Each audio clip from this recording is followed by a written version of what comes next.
मित्रांनो नमस्कार. मी विजय तुम्हा सर्वांचं स्वागत करतो आपल्या माझे रॉयल विचार या यूट्यूब चॅनलच्या एका नव्या व्हिडिओमध्ये. मित्रांनो, आपल्या चॅनलवरती नवीन असाल किंवा सहज स्क्रोल करत या व्हिडिओपर्यंत आला असाल तर आपल्या चॅनलला लागली सबस्क्राईब करून ठेवा, जेणेकरून म्हणजे आपण काही व्हिडिओज पाठवतील तर नोटिफिकेशनच्या माध्यमातून तुमच्यापर्यंत पोहोचतील आणि तुम्हाला व्हिडिओ पाहण्याचा एक आनंद भेटेल. मित्रांनो, खरं सांगायचं झालं तर आपण जवळजवळ 6-7 महिने झालं आपण या चॅनलवरून म्हणजे कंटेंट हा पण बैलगाडा क्षेत्रातला चालू केला आणि या कंटेंटमध्ये मित्रांनो तुम्ही मला भरभरून साथ दिली, भरभरून प्रेम देताय आणि खूप चांगल्या पद्धतीनं तुम्ही आपल्या चॅनलवरती जे काही आपण व्हिडिओज अपलोड करत असतो त्याला खूप चांगल्या पद्धतीनं कमेंट्स असतील किंवा बाकी सगळ्या गोष्टींमधून तुम्ही खूप चांगली साथ देताय. तुमची साथ अशीच आपल्याला राहावी मित्रांनो. आपण ज्यावेळेस आता 17,000 काहीतरी 300 आपले सबस्क्रायबर झालेले आहेत मित्रांनो. 20,000 सबस्क्राईब झाल्यानंतर आपण एक वेगळा विषय आपण नक्कीच हाताळणार आहे. तो असा की जसं की मुलाखती असतात, बाकीचे लोक जिंकलेल्या बैलांच्या मुलाखती घेतात. मी एक वेगळा प्रॅक्टिकली याच्यामध्ये विचार करणार असा आहे की आपण जी बैल हारलेली आहेत किंवा ज्या बैलांना थोडक्यावर निकालती गेलेला आहे त्यांच्या आपण मुलाखती घेणार आहे. आणि मी तसा विचारही केलेला आहे की एक वेगळं काहीतरी इथं आलं पाहिजे. तेच पाहून लोक कंटाळलेले आहेत किंवा तेच पाहण्यात लोकांना इंटरेस्ट नाही, परंतु काहीतरी वेगळं पाहण्यासाठी आपण नक्कीच ज्यांचा पराभव झालेला आहे त्यांच्यासुद्धा मुलाखती घेणार आहोत मित्रांनो. 20,000 आपले ज्यावेळेस सबस्क्रायबर पूर्ण आकडा होईल त्यानंतर आपण नक्कीच त्या विषयाकडे वळणार आहेत. तर मित्रांनो, आजच्या विषयाकडे वळूया, जो की टायटल आणि थंबनेलला टाकलेला आहे. त्याच्यामुळे तुम्हाला 20,000 सबस्क्रायबर करण्यासाठी थोडी मदत अजून करावी लागणार आहे आपल्याला. आणि जितक्या लवकर होईल तितक्या लवकर मित्रांनो आपण एका वेगळ्या विषयाला हात घालणार आहे. तर सगळ्यात पहिली गोष्ट महत्त्वाची गोष्ट म्हणजे मित्रांनो, आजचा विषय काय आहे ते तुम्ही टायटल आणि थंबनेल या 2 गोष्टी पाहिल्यानंतर तुमच्या बऱ्यापैकी लक्षात आलेलं आहे. काय झालंय मित्रांनो, सोशल मीडिया म्हटलं का नाही की इथं कोणालाच लगाम घालता येत नाही किंवा कोण काय बोलल हे सांगता येत नाही. कमेंटमध्ये कोण काय कशा पद्धतीनं रिॲक्ट होईल कोणाचा कोणाला मेळ लागत नाही. कमेंट्स कसं असतं, एकतर यूट्यूबवरती तुम्ही कोण बोलताय हे समजत नाही, कारण तुमची प्रोफाईल नसते तिथं. तुम्ही ईमेल आय डीवरून तुमच्या बोलत असतात, त्याचा काहीच संबंध लागत नाही. जर तुम्ही इंस्टा वगैरे इकडे तिकडे बोलला तर कमीत कमी तुमच्या प्रोफाईल वरती जाऊन समजतं तरी हा माणूस कोण आहे. पण यूट्यूबला असं काहीच समजत नाही, कोण आहे काय आहे, कुठली युजर आय डी असते आणि त्याच्यावरून तुम्ही काहीही बोलता, कुठल्याही बैलाविषयी तुमचं मत चुकीचं व्यक्त करता. तर प्लीज तसं करू नका. सोशल मीडिया म्हटलं की एवढं तेवढं आलंच मित्रांनो, त्याला आपण नक्कीच लाईटली नाही घेत. पण ठीक आहे, थोडंफार असं तसं होत असतं, त्याचं जास्त काय आम्ही विचार करत नाही कधी. पुढे जाऊन मित्रांनो अजून एक गोष्ट की आत्ता काल एक आपले सर्जा बैलाचे मालक आणि एक प्रसिद्ध यूट्यूबर आणि आपल्या सर्वांचे लाडके रणजित निंबाळकर सरांनी एक व्हिडिओ बनवला मित्रांनो. त्याच्या मी कमेंट्स वाचल्या. जवळजवळ बऱ्याचशा कमेंट सरांच्या विरोधात होत्या, काही समर्थनार्थही होत्या. जवळजवळ 2,500 3,000 कमेंट्स काहीतरी आल्यात त्याला, मी आता सकाळी चेक केलं. आणि त्याच्यामधल्या 1,500 कमेंट त्यांच्या समर्थनार्थही आहेत आणि 1,500 कमेंट त्यांच्या निगेटिव्हिटीमध्ये आहेत.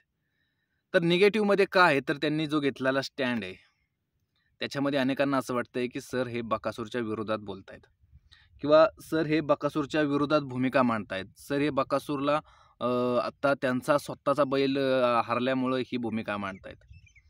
तर मी तेच सांगितलं की मगाशी, सोशल मीडिया इथं कोण काय बोलेल, कोणाला काय आपण तोंडाला हात लावू शकत नाही किंवा त्याचे टायपिंग आपण अडवू शकत नाही, कारण कोण बोलतो हेच आपल्याला समजत नाही.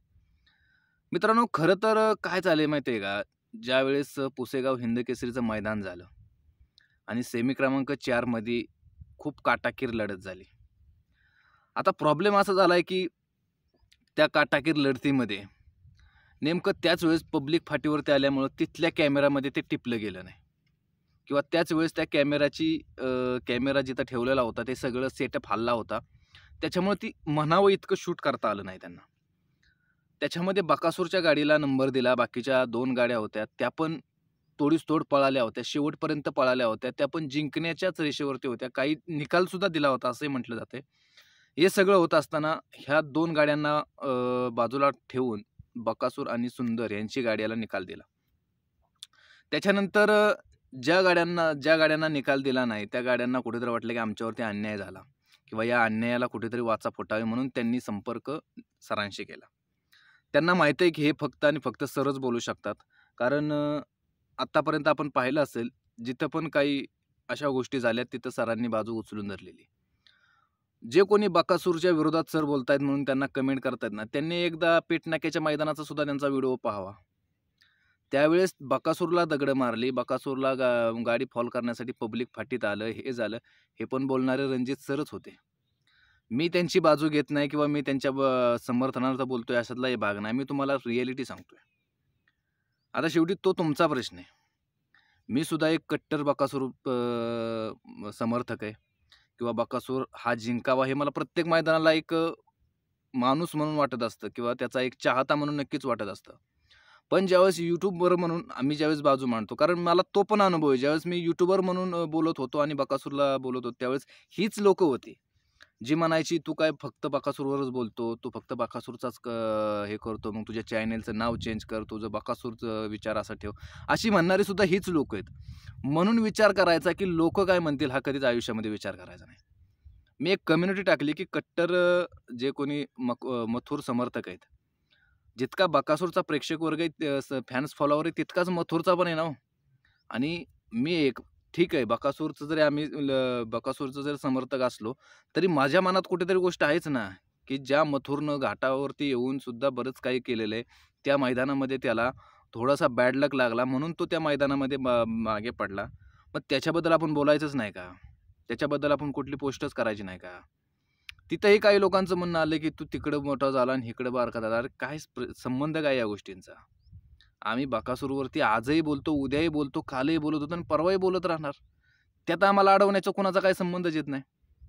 राहिला प्रश्न फक्त त्या निकालाचा, सेमी क्रमांक 4च्या निकालाचा, आणि त्याच्यावरती कमिटी सुद्धा निर्णय घेते असं सुद्धा समजलंय.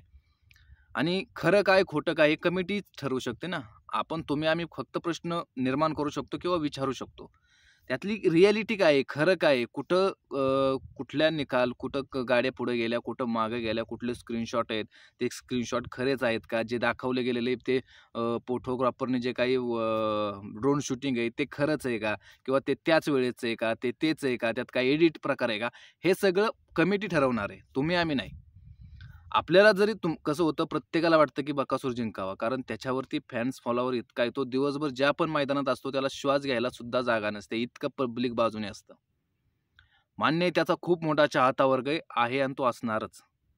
पण त्या निकालाची थोडी काहीतरी पार्श्वभूमी म्हणून लोकं बोलतायत, म्हणून लोकांमध्ये त्याच्याबद्दल अशी भावना आहे की तुम्ही तो निकाल परत करा, किंवा तुम्ही ज्या रोमन बैलात त्यांनी सुद्धा खूप सारं आयुष्य वेचलेले, त्यांची सुद्धा एक बाईट्स मी ऐकली की त्याच्यामध्ये सुद्धा ते म्हणतात की मी बरेच वर्ष यासाठी धडपडत होतो आणि मला नंबर दिलेला असताना सुद्धा माझा नंबर काढून घेतला, हे चुकीचं आहे. आणि खरंच मित्रांनो, म्हणजे ॲज अ बैलगाडा मालक म्हणून सुद्धा आपण विचार करू शकता की काय त्या ठिकाणी त्याच्या मनावरती येत असेल. आणि आत्ता जरी मी म्हणतो निकाल जरी बदलला तरी त्याचा तितकासा काही फरक पडणार नाही या गोष्टीचा, कारण ते ऑलरेडी होऊन गेलेले, दिलेला आहे निकाल, आणि दिलेला निकाल बदलण्यात काही मजा नाही. त्याच्यामुळे पुढचं येणारं हिंद केसरीचं मैदान अजून तुफान वेगाने गाजवलं तरी मला वाटतं खूप चांगलं वाटेल. राहिला प्रश्न मित्रांनो की मथुर, सर्जा या विषयावरती कधी बोलणार, किंवा मित्रांनो कसं होतं माहिती आहे का, इथं प्रॉब्लेम असा झालेला आहे की लोकांना एकच ऐकायची सवय लागली का नाही, की दुसरं ऐकायला त्यांना जड जातं, जे रणजित सरांच्या बाबतीत होते. आज जर रणजित सर कट्टर बकासूर समर्थक म्हणून समोर नसते आले तर कदाचित त्यांचं म्हणणं आज प्रत्येक माणसाला पटलं असतं. पण बऱ्याच लोकांचं असं म्हणणं आहे की तुम्ही त्यांच्यासोबत राहून आज तुम्ही त्यांच्या विरोधात का बोलताय. याचं उत्तर त्या सरांकडे असेलच, कारण ते प्रगल्भ बुद्धिमत्तेचं एक व्यक्तिमत्व आहे, त्यामुळे त्यांच्याकडे त्याचं उत्तर असणारच आहे की जे पण काय आहे ते रिॲलिटीला धरून आहे, आणि जे आहे ते आहे, ते तुम्हाला ॲक्सेप्ट करावं लागणार आहे. मित्रांनो, कुठल्याही बैलाविरोधात किंवा कुठल्याही मालकाविरोधात, कुठल्याही संघटनेविरोधात, कुठल्याही कमिटीविरोधात कोणी बोलू नये ह्या मताचा मी आहे. कारण आपण त्यांच्या जागी जाऊन बघा, त्या मैदानावरचे स्वयंसेवक बघा किती होते, त्या मैदानाची एकूण रचना काय होती बघा, मैदान पब्लिक किती आलं होतं बघा. एवढं पब्लिक येऊन सुद्धा ते फाटीत येत नाही याचा विचार करा, आणि इथंच मैदान आयोजकांना तुम्ही शाबासकी द्या ना. बाकी प्रश्नचिन्ह उपस्थित करण्याची गरजच नाही. आणि इतक्या साऱ्या गोष्टींमध्ये कुठेतरी एखादी चुकून गोष्ट होत असते, आणि जे झालंय त्याचं कुठेही समर्थन आपण करत नाही. त्याचा कमिटीच निर्णय घेईल की त्याला निकाल द्यायचा की नाही द्यायचा. दिलेला माघारी घ्यायचा का ठीक आहे बाबा त्याला पण दिला आणि दुसऱ्याला पण तो मान द्यायचा. हा सर्वस्वी कमिटीचा निर्णय आहे मित्रांनो. त्याच्यामुळं हा निकाल परत घ्यायचा, परत द्यायचा, काय करायचं हा सर्वस्वी कमिटी ठरवणार आहे. त्यामुळे आपण कुठल्याही प्रकारे या गोष्टीवरती जास्त भाष्य करण्यात मजा नाही. मित्रांनो, मथुर आणि सर्जा यांच्या गाडीबद्दल मी नक्कीच अजून एक व्हिडिओ बनवणार आहे.